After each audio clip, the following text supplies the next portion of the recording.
Before this meeting started, Tony and I were discussing that it's not in the words. We were talking about silence. So, what are you if you don't go to a thought?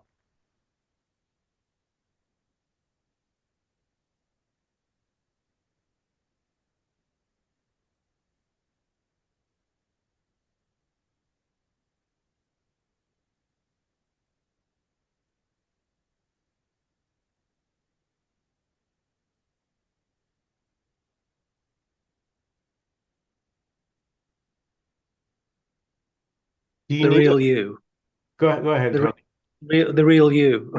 Yeah, yeah, yeah. Beautiful, simple, direct, already. You have to qualify that though, because sometimes when people say you, they mean, the personality, the individual. But when I say you, I'm talking about, the impersonal. Yeah. Yeah. Well, that's kind of the joke, though, isn't it? Even the personal is impersonal ultimately. Oh, yes, yes. Well, it's all one. Yeah. So it can appear very personal. It can In the appear same, anyway. yeah, in the same way that the ocean can express itself as individual waves, yeah. But it's all water. Hmm. No matter the shape. No matter the shape. So you said, Michael, you said, what are you when you don't go to thought? Yeah. Well, my question is what are you when you do go to thought? Well, the thing is, when we go to thought, it's usually to tell us who we are, what we are, how we're feeling, and like that.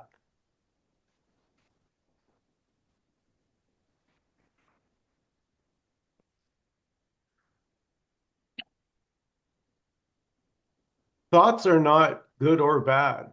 They're just thoughts. Seems to me that they're describing the experience that I'm having. Well, let's see. Let's take a look right now, Manny. Yeah. Can a thought actually explain what's happening right now? No, it's Wade.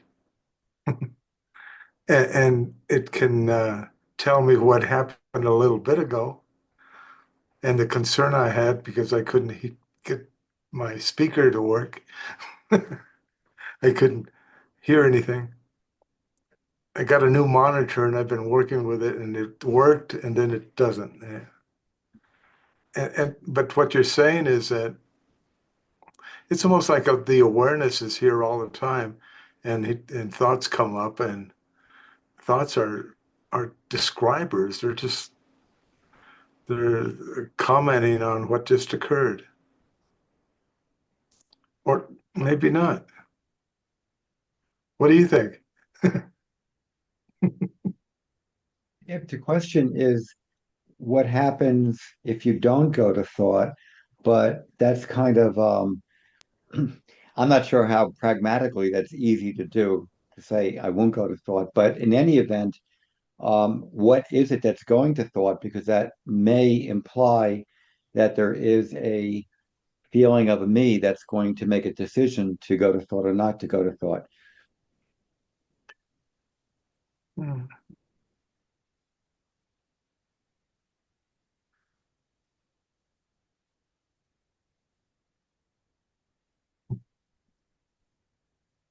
Well, it's like I just went to thought and I just thought to myself, I'm the only person here without gray hair. Ah, ha, ha, ha, ha, ha, ha, ha, ha. Ah, ha, ha. Well, I don't know. How about Dawn? Has Michael got grey hairs? I can't. I do. I No. have a Oh, lot, but oh I yes, don't yes. think On, it. on the yes, right. I do. Few on But the side. If Anon had his camera on, I think he has a nice head It of could be the monitors. yeah. But there's a big difference between being identified with thoughts and just seeing them for what they are.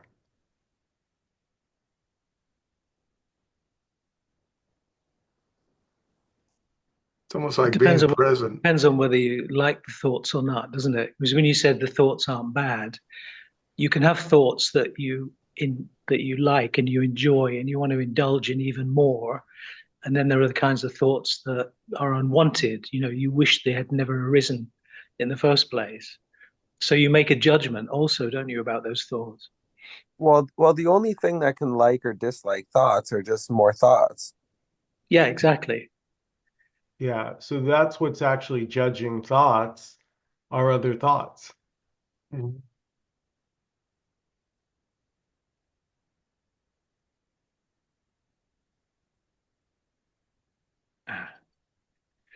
So the thought not to go to thought is a thought too. Yeah. Well, what I've noticed here is that when I leave my thoughts alone, they leave me alone. So if a thought wants to complain, no problem.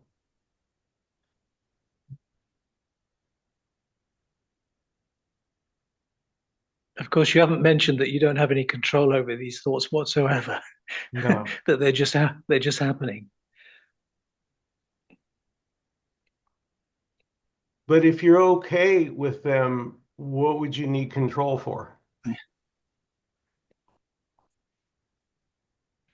Yeah, you only think you have control when you own it afterwards. So it just arrives spontaneously, and then you look back at it with another thought, and then you say, well, that's my thought. So you own it, after the event.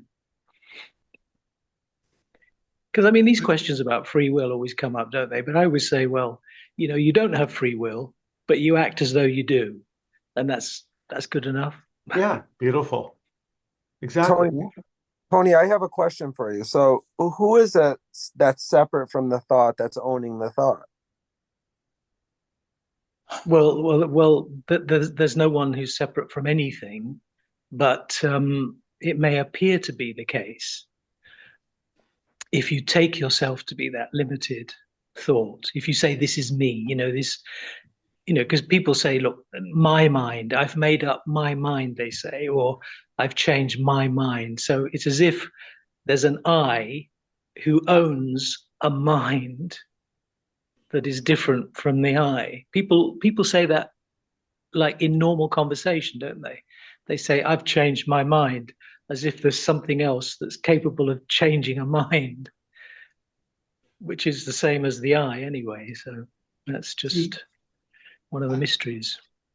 um, yeah, and pragmatically, that's how it goes. People will say, I'm changing my mind, or I'm having good thoughts, bad thoughts. But maybe at another level, thoughts are just thoughts. To and whether they're quote unquote bad, good, they're still equal in the sense that's just what's there. And in a way, there's an ease of sort of whatever's there is whatever's there. It's like whatever's showing up. There's like that, again, a kind of an equality. It's when there's that labeling that we start to play with good and bad, but it's kind of spontaneous. Whatever's there is whatever's there. Mhm. And that's not Yeah, being they're all nihilistic either. imposters. Yeah, yeah. And who wrote that poem about success and failure? They're both imposters. Mhm. Very famous poet. Do you know? Can't remember. But it was a poem about the fact that success and failure are both imposters. So I would say that thoughts are also imposters, whether they're good or bad, Harvey, as you say, whether you judge them as being good or bad, they're all equally imposters because it's just something that's just coming up and disappearing in the moment. Boom, it's gone. Oh. Mhm. When you say it's just what's there, somebody says something like that. Who is saying that?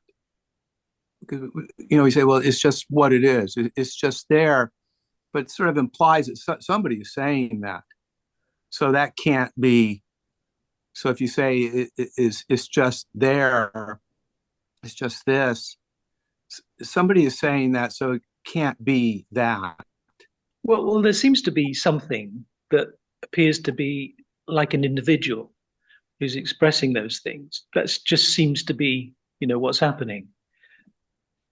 I don't know. I don't know what much else you can say about it other than that, because it's just something that's being expressed by this so-called individual, which is not different to anything else. I actually, Don, I think another way of looking at this is when these questions arise, are you happy with these questions arising? I mean, do you say to yourself, oh, these questions, pondering about the nature of reality and all this stuff, I really welcome these questions. I'm really having fun with these questions. Or is there a part of you that says, I wish these questions wouldn't arise at all and I could just get on with my day?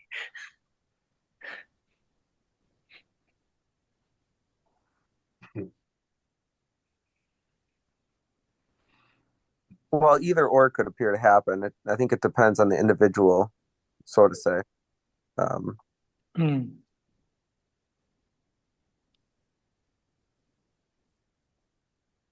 So is there a realm without the thoughts? And then the thoughts are appearing, but that realm is that sense of being without the thought, just Mm-hmm. just Yeah, here like beingness. this. Yeah, yeah. Yeah, And then beingness and awareness are the same thing, really, aren't they? yeah, yeah. Consciousness. Yeah. Do you need a thought to be? No. No, no, no. No, no, no, no. says thought. No, that was another thought. No was another thought. Yeah. Do thoughts actually have any power? Do they do anything? Or are they actually, in reality, impotent? Like the toy steering wheel I had as a child that was a suction cup, and I thought I was driving my dad's car, but it was all smoke and mirrors. Maybe thoughts don't actually do anything. When you go to the front door to let yourself in, do you need to think about how to put the key in the door, or does it just happen?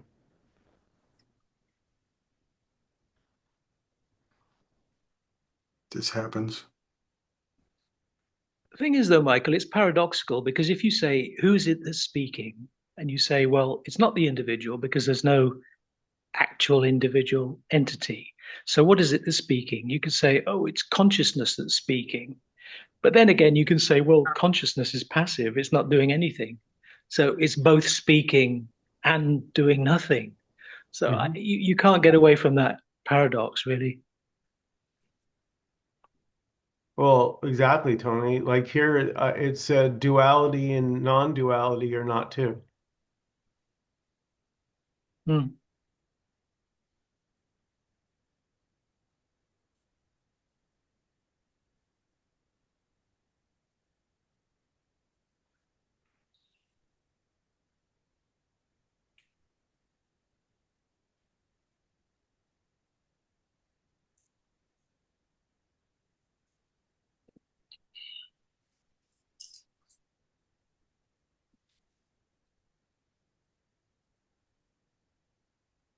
This meeting is about you're already golden. You're already what you seek. There is no enlightenment. It's the myth. You're already whatever it is you imagine because there's just life. Can't don't tell me there's no enlightenment. I'll have to leave the meeting. Don's shaking his head. Tons of recovery. I'm the stand over here that enlightenment is attainable. You may not get it at this meeting, but if you come to my meeting, you might get it. Okay. Well, No, just I have to say, Don, There was for a good most of my life, there was the giving it the hair on fire seeking for enlightenment badly, like literally obsessed with it. Yeah. And it just turned out to be a red herring. I never found it. I've never met anyone else that's found it.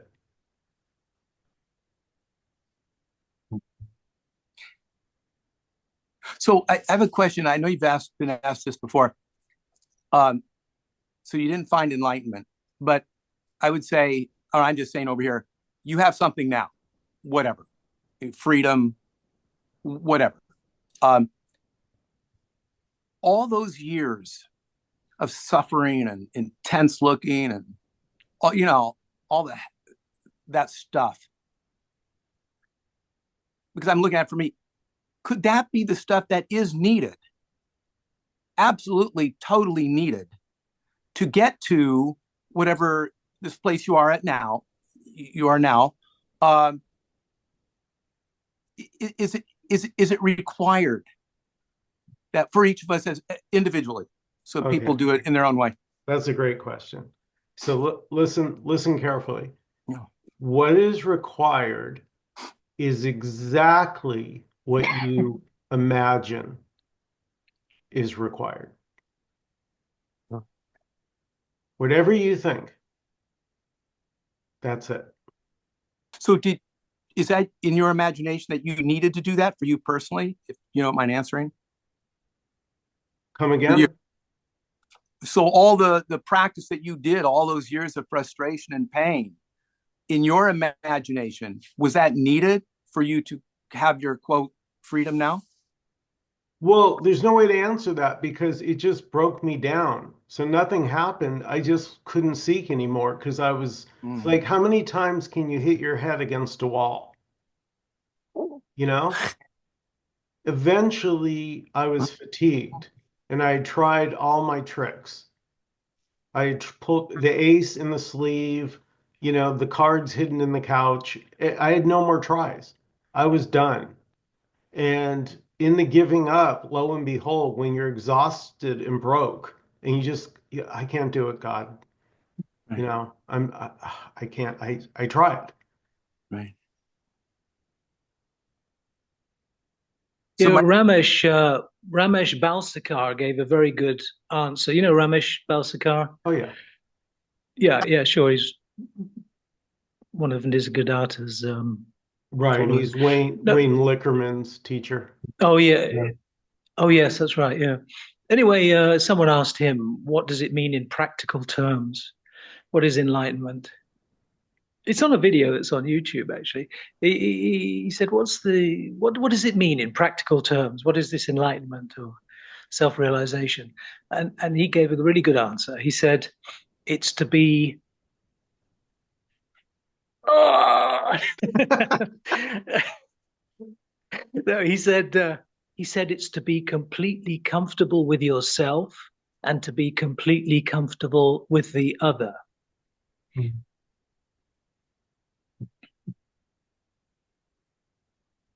Well, Which it's is a funny. great We answer. throw around the words "there's no separation," but if we just take that seriously for a second, just for fun, that there's no separation, that means it's all fill in the blank. It's Yeah. all whatever word I don't care the word, but it is all. So from a cockroach to a perfect rainbow to a dead body to the stars at night and everything in between. It's all this. Yeah, a story could be told of a Moor going to Buddhist temples and following Ramana Maharshi and sitting in meditation for hours. But nobody ever went anywhere. It's always just been this already. That's the joke. That's why it's a cosmic joke. I could tell a beautiful story.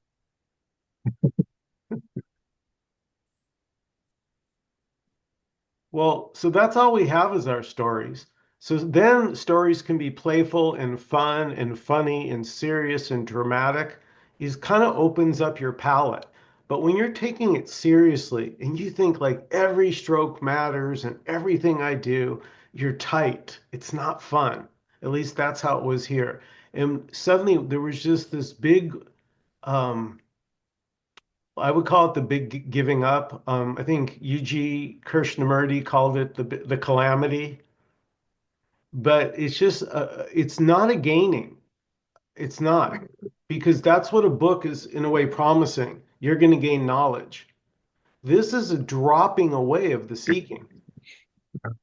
You just don't seek because you don't even know what you're seeking for, right? What is it that you're actually seeking? Yeah, you don't know what it is, but there must be some kind of glimpse for you to think that there's something to be found. There must be something that seems to be greater than just the superficial surface reality. There is a sense Yeah. that there's something greater. So I think if there wasn't that, no one would, be a seeker. So you're right. It's either actually, I was talking to Claire about this a few days ago. I said, well, I think essentially seeking comes about either because you're suffering and you want to get away from suffering, so you're trying to avoid suffering, or you've got a glimpse of something greater, something unbounded, this beingness, which of course is there all the time. But so you're trying to go more towards that, but you don't really know what you're looking for. But Yeah. there's a sense, Yeah. there's a sense. Yeah. Mm. Some of you, I don't know how it is for you guys, but for me, intuition is that I would say that's been the guiding, you know, the do you know what I mean when I say intuition? Because it's hard to describe. It's just like you said, Tony, it's a sense. So that Yeah, it's your sense, gut. I Well, yeah. I don't. But It's not an easy one to actually describe, is well, it? Because it's just I'm gonna take a shot at it because I'll tell you what the intuition was, Don. So maybe this will come back around to you.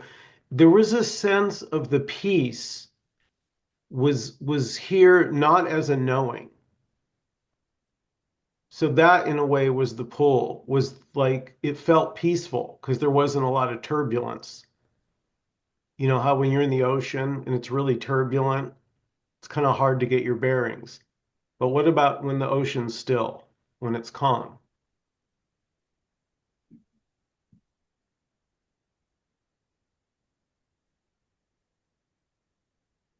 there's a gut feeling, isn't there, that this is right. That intuitive moment that you just feel this is so right. This is just absolutely right. I mean, as it should be. And in traditional spiritual terms, you might refer to that as your inner guru. Your inner guru. Yeah.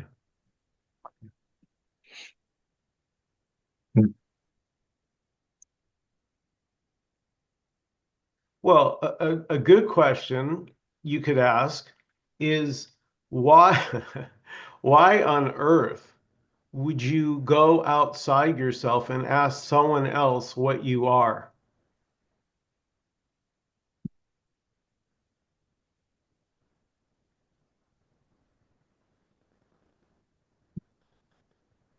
because you don't know and you believe that they do. And Yeah, well, you're rolling the dice there, yeah, that I'm going to look to someone else to that's tell right. me what I am. That's right. Somebody that has no doubts. And Yeah, it's crazy. yeah. So that Uh, then there can be a turning within on your own. Like yeah. you don't, it's not about the books, what you've read, other people's good opinion. What do you see for yourself right here, right now? Though, until you've seen or had this glimpse, or you've had a window open that exposed something other than the regular boring life of the mechanicalness going on, uh, the seeker's not there. It's just after physical things. It's not after anything that's that this is talking about, where there is nothing to, there's no one that's going to ever be enlightened. That's the hard part. No. There's no one that's separate from enlightenment right now. Yeah, but it also could go the other way, Manny, because so no, there is no one. That's right. There's a good reason to give up Yeah. because like you And that's, realize it's a phantom. Nobody's yeah, ever gotten it. It seems to be something that does happen to a select, just to yeah, tell a story, a small section of society. And it doesn't seem like everybody's into this. yeah. I would say that it's just I would say those that are hypersensitive. You're very self-conscious. And that's how it was. I was talking to Leela today about that horrible feeling of being self-conscious, of being concerned what others think of you. It's really a torturous way to live. Mm-hmm. I heard the word paradoxical thrown around in the beginning of this meeting, and it's just we talk about others while simultaneously saying that there is no others. Yeah. And so the whole idea of others and going to others and asking them, what is this? Well, it seems to be happening just as naturally as the tree growing from the ground. It seems to be happening just as naturally as the bugs crawling across the branch and the bird flying across the air and the wind blowing and the waves crashing against the shore. It just seems so natural. And I must say this too is that I love how Michael validates whatever anybody says. He doesn't argue.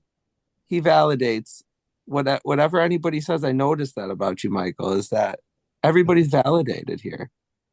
And there is no right or wrong. There's just these apparent individual people with these stories and these ideas. And as I said before, it seemed to just all be happening just as naturally as anything else you could name. Well said. But Amor, don't you think that the external teacher or guru can be helpful in, because look, after all, everybody here has read all the books and all the rest of it, right?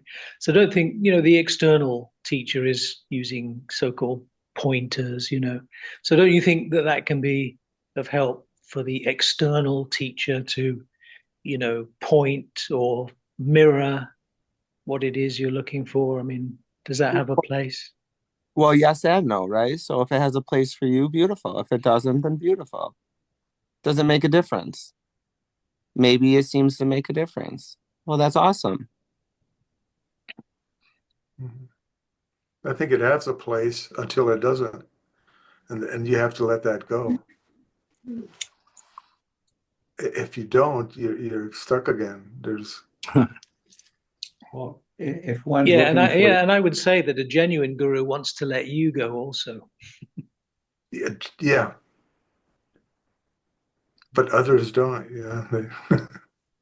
Or Yeah. you've well, got it's the kind funny. of guru who's looking for followers, that's a Yeah. different kind of guru. Yeah. He's looking at his follower quota every week. If one is looking, that's what's going on. And if one is not looking, that's what's happening too. And Yeah. it there's no right or wrong. And if the guru, so-called guru, helps, quote unquote, wonderful. And if the guru doesn't help, wonderful. Mm. There's nothing wrong or right with a guru. I just want to say, because again, it's all this. The guru is this. The Yeah. not having a guru is this. You can't escape this, however it appears. So there's nothing wrong with practices, and there's nothing wrong with not needing practices, not wanting them. It doesn't matter, literally. But sometimes what's implied is that if I'm not recognizing this, there's something missing. And yet there's nothing wrong with being just being content with this moment.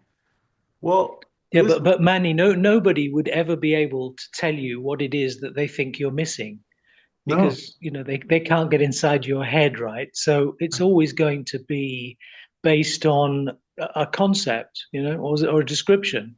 But nobody Yeah. really knows what it is that you've got or you're missing. It's impossible. Yeah. Yeah.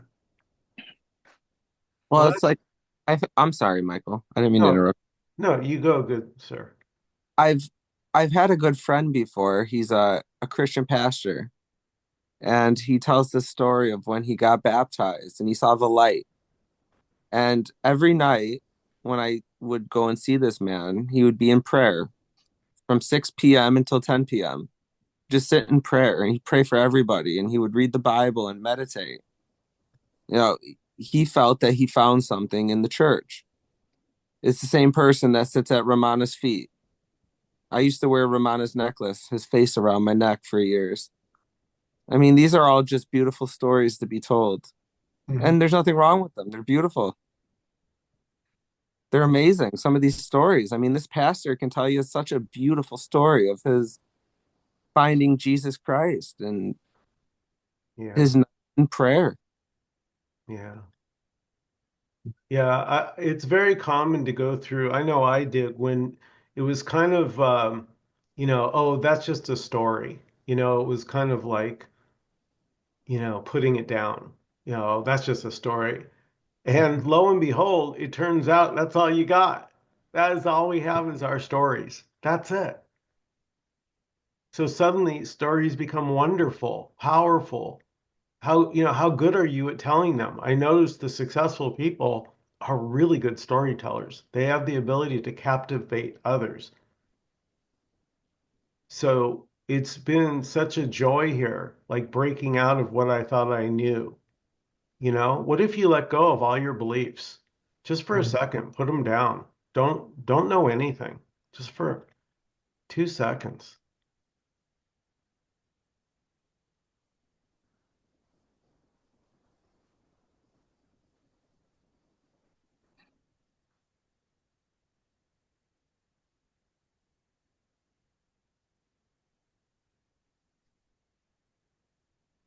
There's nothing there to long for anything.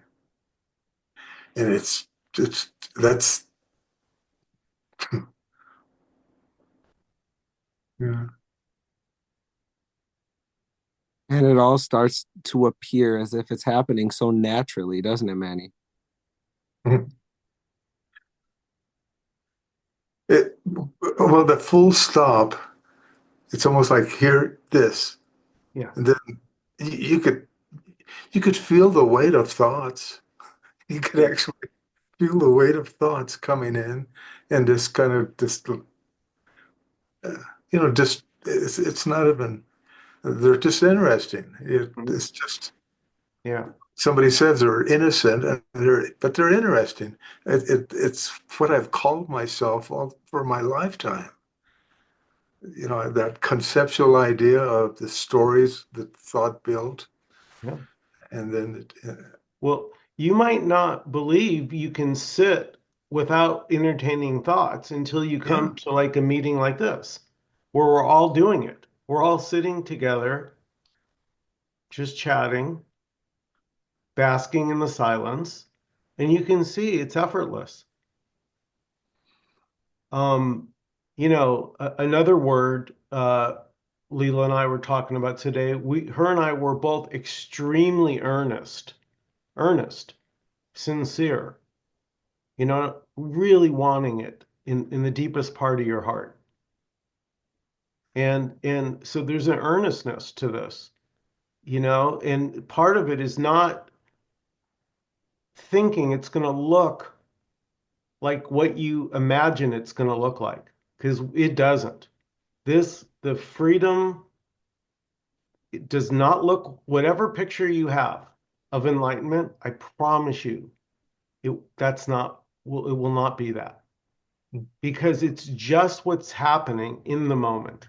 And there's an okayness that you could say that would be like new for you. You're like, wow, I'm actually okay with what's going on. Mhm. Mhm, mhm. That's kind of like the beginner's mind, Yeah. you know. You know, one of the things, I find like when I'm teaching people, and if they don't do well, they beat themselves up. I failed. I did this wrong or that wrong. And I say, you know what? Just say I'm a beginner, because a beginner, you're expected to make mistakes, and it's fun. And so in that don't know mind, that beginner's mind, there's all that possibility. It's like a little kid. It's just freedom.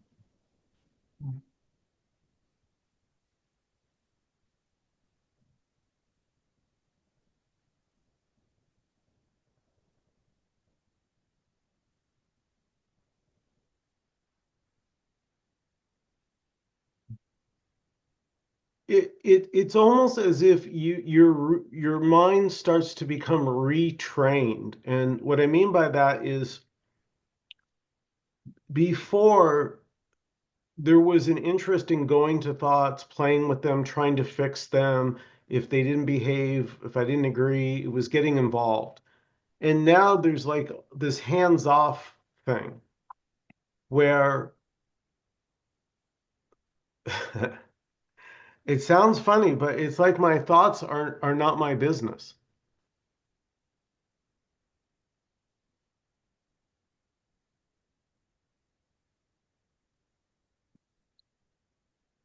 Would you say you're witnessing your thoughts? Yeah, Is there a sense of witnessing your thoughts? absolutely. Hmm. A question there. I love it. Your thoughts are none of your business. Is there something else that is your business in that context?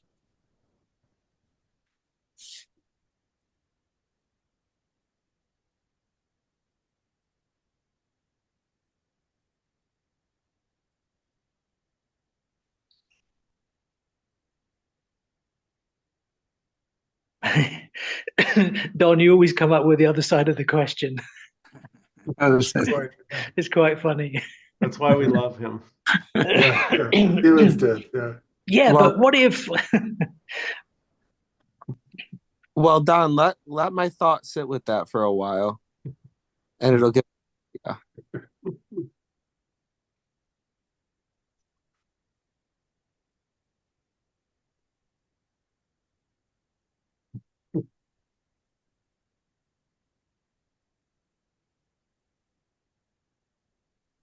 Yeah, it is the Byron Katie thing about when I believe my thoughts, I noticed I suffered.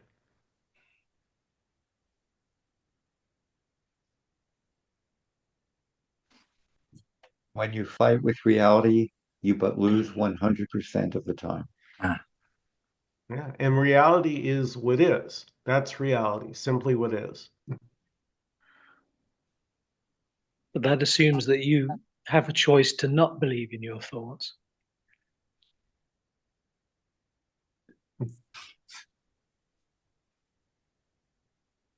Actually, Michael, you were just recently you were quoting some stuff from Ramana, weren't you? He said something that I've always thought was interesting, because when he was asked about free will, he said you don't have free will, right? When you raise your arm, that's all predetermined. There's no free will at all. But he said there's one exception. He said you do have the free will to go back to silence, to go back to the source, Mm, which I think is a really interesting answer. yeah. Mhm. That's beautiful. So who's doing that free will to go back to the silence?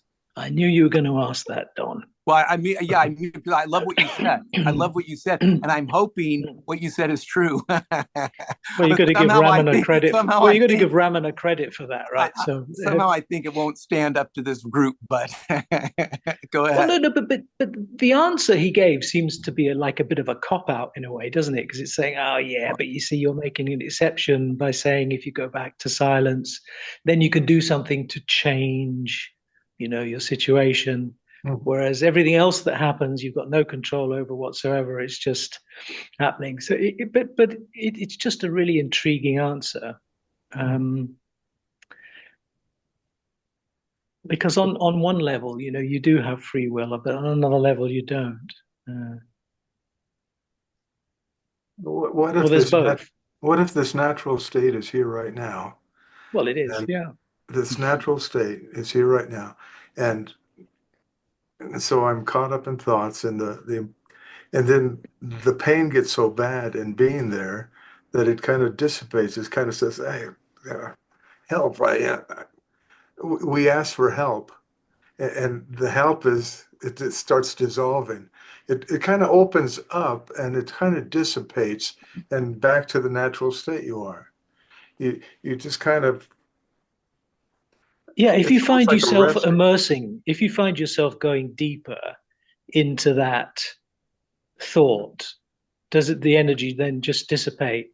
You know, Eckhart Tolle, Yeah. his teacher was a guy called Barry Long. And a lot of what Eckhart Tolle talked about, like the pain body was one of his things, right? He got all of that from Barry Long, his teacher. Mhm. And his practice was to wait for an emotion to come up because he said everything, most things are ruled by emotions. So when that emotion came up, he would immerse himself into it. He would hold on to the emotion. Mhm. And then by holding on to it, it would just eventually just like evaporate. So Dissipate. that was his prime practice. And that was Eckhart Tolle's teacher. Mhm. Yeah. Right. Being with the pain or the emotion is a lot different than rejecting it and wishing it weren't there. It's night and day. Yeah, because Michael, the resistance is worse. Absolutely. Even the resistance to the resistance. There can be resistance that can arise, but then what's not noticed is we're resisting the resistance.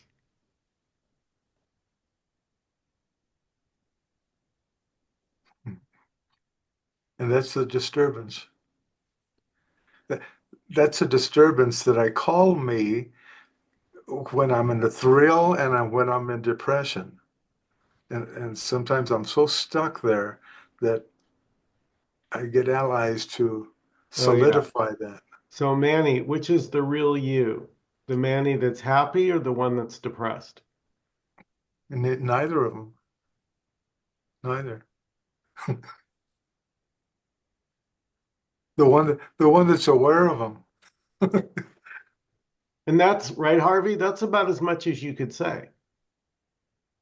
You're aware of things. You're aware of the body. You're aware of thoughts. You're aware of feelings.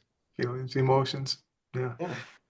I would say that there there is awareness or awareing, but awareness is not a thing.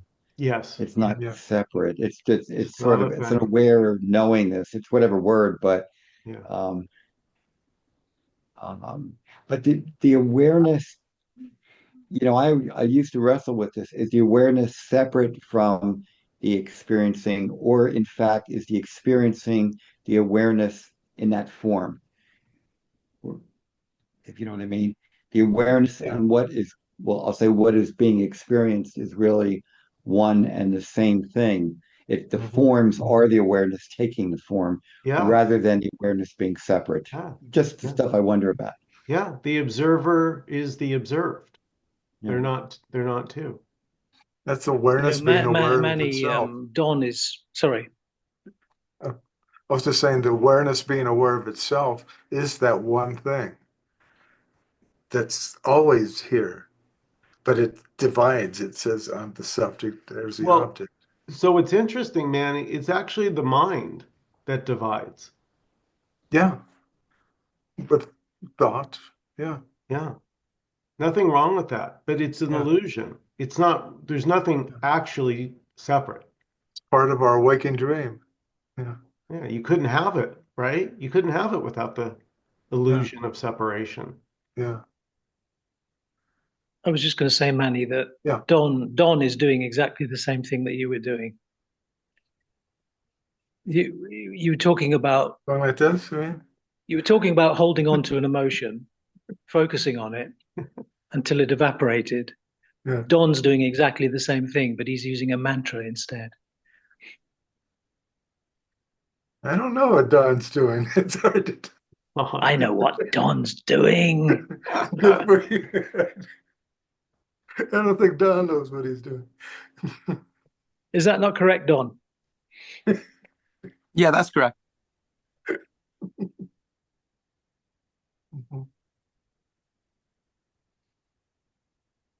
I wanted to ask Harvey something.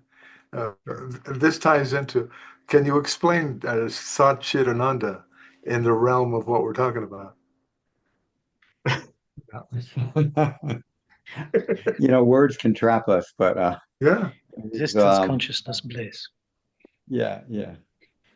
I think it was Joseph Campbell said all he knew was bliss, and the rest he couldn't figure out, the being in the consciousness. But I sometimes too when I'm reading stuff, and you can see all those books behind me, and that's only a small portion. But I often think that's so easy to get trapped into trying to figure it out in words, and they're all kind of descriptions, and so even the word Satchidananda, I used to think about that, but then I thought it's just words, and then why try to figure it out? Because the most that will appear is concepts, and that's okay too. But it's maybe it's all of it and none of it. Yeah. Everybody has a different explanation of it too, it seems like. Of the Yeah. words. Yeah. Yeah. I love this. Just like it can't be gotten, whatever we're all alluding That's to, it. cannot be gotten. Yeah. And at the same time, it's all included and is that. It can't be gotten, and what we are It's all doing gotten. is that. Yeah. See, it's all gotten already. Can Yeah. I have a stab at it? Can Go I ahead. have a stab at Well, it? so, wait 1 second. So, Harvey, keep saying that, and then Well, it can't be gotten, but it is all gotten. right. Okay. Okay. Beautiful. so Sat, Chit, and Anda are three things, but they're actually one thing. So Sat is the absolute existence, which cannot be seen directly in the same way that you can't see your own face directly unless you look at a reflection in the mirror. So Chit is mind consciousness. So mind consciousness is illuminated by Chit, by Sat, in the same way that the moon is illuminated by the sun. So it seems to have its own luminescence, but it's actually borrowing its illumination from the sun. So that's Chit. And then that's expressed in the body mind as Ananda, which is bliss or peace, Mm-hmm. equanimity. So Sat Chit Ananda. So Vedanta says that Sat Chit Ananda is your natural state. Nice. Beautiful. Yeah. The luminosity, or Yeah. in Tibetan they call it the luminous knowing, the Rigpa, Mm. Oh the, yeah. that luminous knowing, and it's not it's sort of, but they're all words. It's almost poetically dancing around because you could use all kinds of words. They use spontaneity and absence and unity, all these words. And I've noticed in like Tantra, in like the Tantric Buddhism, that words keep switching around, and it's almost like so you don't land on any one word. And so the word Rigpa, knowing, luminosity, awareness, but then many other ones. Yeah, it's all that, and it's all that, and it's none of that. Yeah. Everything valid again. Everything just wholly valid, and not, and is, and is, it is or not.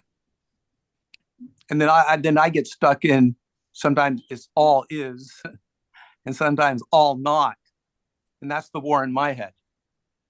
It's one way or the other.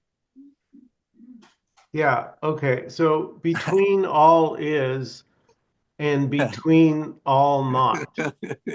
So what's in the middle? There is no middle. Right? But I'm saying neither is nor isn't. That sweet spot. that is neither is nor isn't.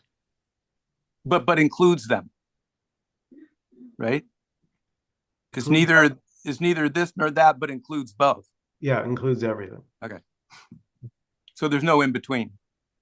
Yeah. It's all inclusive. So we got to get rid of in between. Well, what he's trying to say is like when Eckhart Tolle talks about the space between the words. Yeah. But that's still separation. No, go there. No. Don't talk about it.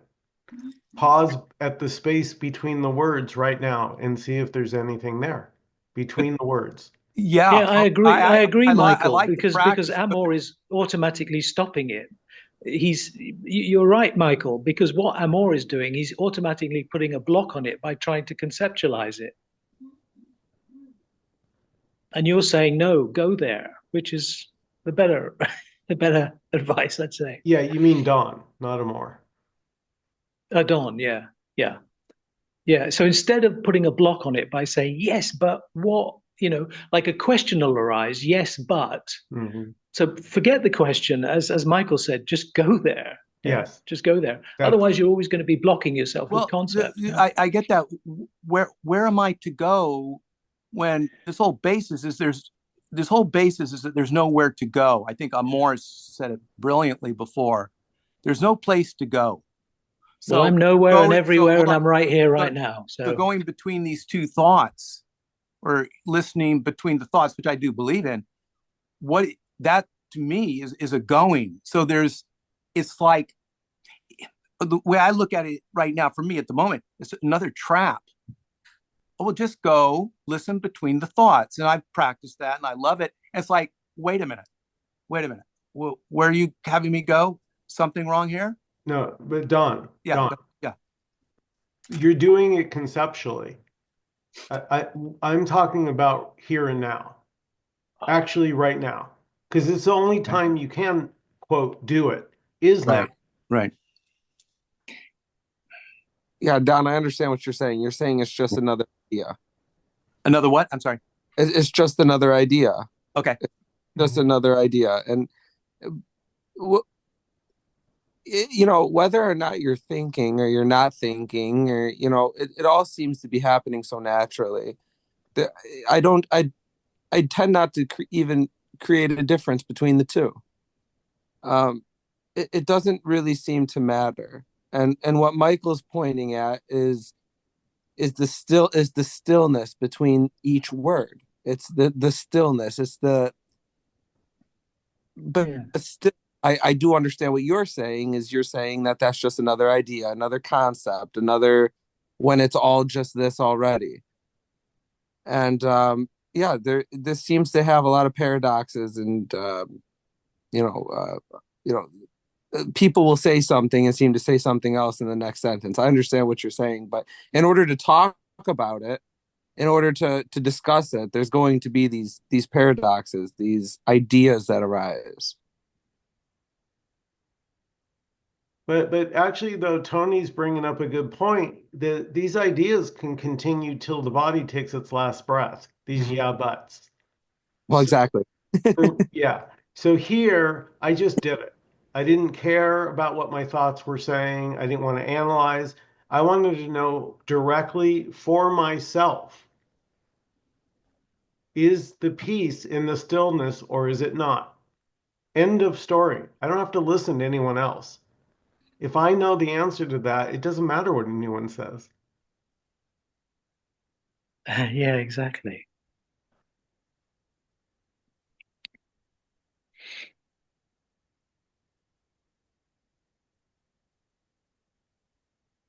Yeah, I like that, Michael. Is it the peace or the stillness? That's all I need to know. It's very beautiful. Thank you for that one. Thank you, Don. Any last comments or questions before we close out this evening? I love you all. I love listening to you all. Tony, you definitely brought a little bit of spice to this meeting. Yeah, welcome. Good to see you more. So to every meeting you're at, Yeah. they all become spicy. You guys are all such sweethearts. All of you guys. Amor, you're such a sweetie. Tony, it's out. You're a nice guy. What can we do? Manny, Harvey, Don, Anon. Thank you guys so much for coming. Have a great night, everybody. Good Mwah. night. Okay, bye everybody. Bye bye. Bye.